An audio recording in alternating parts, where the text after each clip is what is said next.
Thank you, Mr. Chairman. And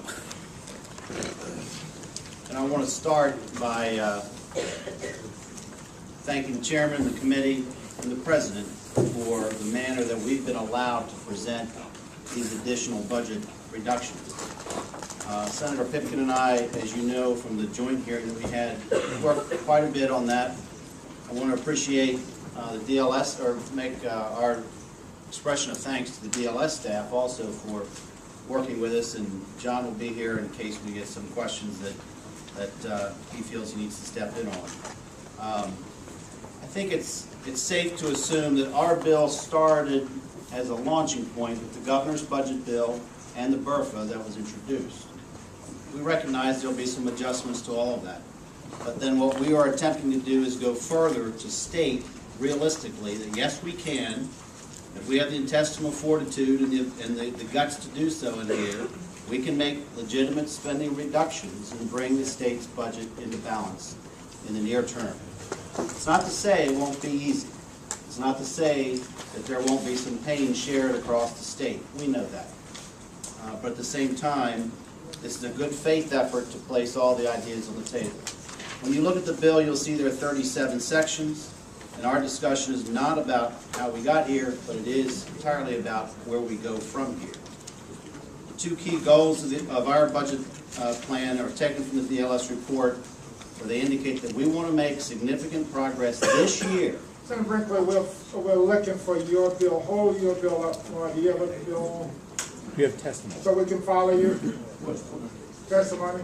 No. I have not submitted any written testimony. Oh, okay. What you do have is you have the PowerPoint that we distributed last week, and those are just my notes that I'm going off of for the guidance. Okay? So you'll be working off those PowerPoints? Yes.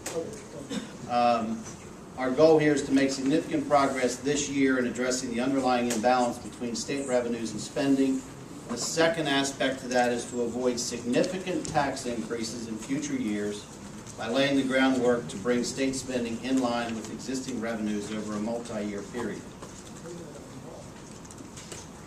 Mr. Chairman, I said this earlier and I'll reiterate it. The definition of insanity is to continue to do the same pattern of behavior over and over again, expecting a different outcome. And we're here to try to break that cycle.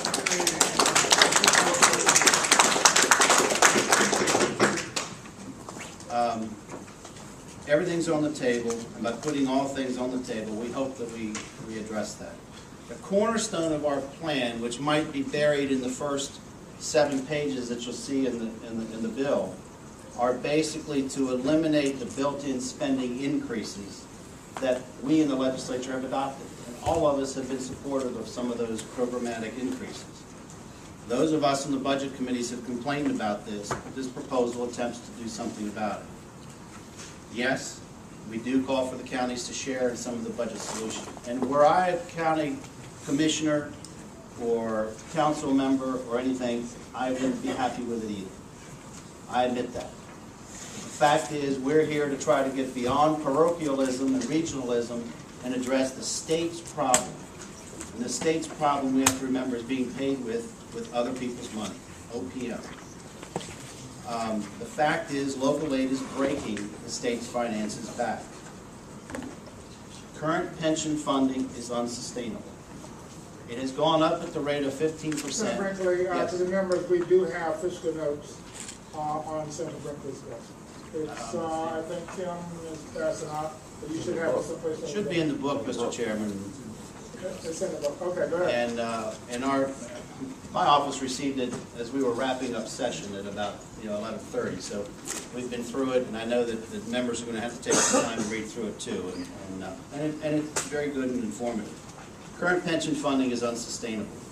But we also have to admit that we have an obligation to meet the promises that we've met. We might not like some of the promises, but we have an obligation to do that. And this is an attempt in a good faith manner to do that and bring all parties to the table.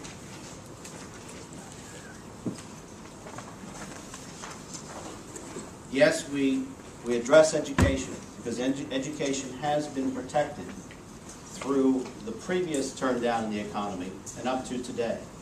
we're not making reductions to education. You know, we've heard the discussions about whether or not the geographic cost of education index is a part or parcel of Thornton. The fact is, both administrations, the current administration and the previous administration, have proved that it's a nice thing to have, but it's not a must thing to have. And I'll be the first to admit that my jurisdictions are adversely affected by the revocation of funding for that.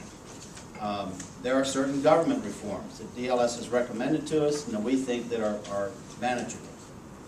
If we get into the very lightning rod issue on what we're proposing is, yes, to share some of these costs with the local counties at 50-50. Now, whether that happens today